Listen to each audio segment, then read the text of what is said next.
আচ্ছা ভাই, ঠিক আছে। তাহলে থাক, আমি গেলাম। আচ্ছা যা। এই বুদ্ধি তো আমার মাথায় আসলো না। আলামিন তোমারে ভালো একটা বুদ্ধি দিয়ে গেছে। এই বুদ্ধিটা কাজে লাগাতে হবে। আশেপাশে কেউ নেই তো না, এটা সারাই নিয়ে যাই যাতে কেউ দেখতে না পারে।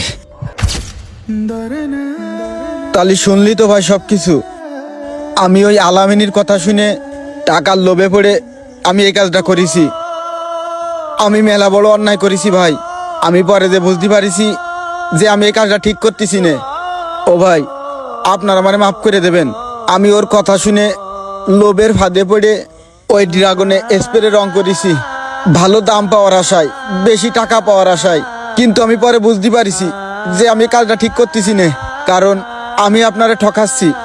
আর আমি যদি আপনারে ঠকাই, এই দুনিয়ার হয়তো কেউ জানতে পারবে না, কিন্তু আমার ওই আল্লাহ তো জানতে পারবে। ভাই পরে যে আমি ভাইবে দেখলাম এই কাজটা তো আমি ঠিক করতেছি না, আমি লোভ করতেছি। আর লোভ করা কোনোদিন উচিত না।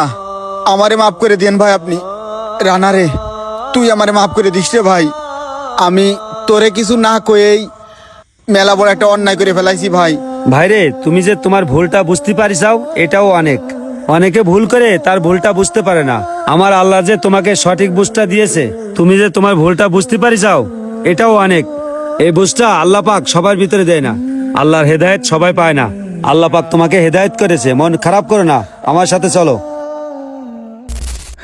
অতিরিক্ত লাভের আশায় এবং মানুষের কুমন্ত্রণায় আমরা মানুষের সাথে দিনের পর দিন প্রতারণা করতেছি এবং মানুষকে ফাঁকি দিচ্ছি। ধোঁকা ও প্রতারণা মানুষের কাজ নয়, এটি মুনাফিকের স্বভাব। ক্ষণস্থায়ী দুনিয়াতে সাময়িক লাভের আশায় আপনারা যারা মানুষকে এভাবে ঠকিয়ে আসছেন, মনে রাখবেন মৃত্যুর পরে আল্লাহর কাছে আপনাকে জবাবদিহি করতেই হবে। তাই কখনো মানুষের সাথে প্রতারণা করবেন না, মানুষকে ঠকাবেন না। অনুরোধ রইল পেজটি ফলো করে ভিডিওটা শেয়ার করে দিবেন। ধন্যবাদ।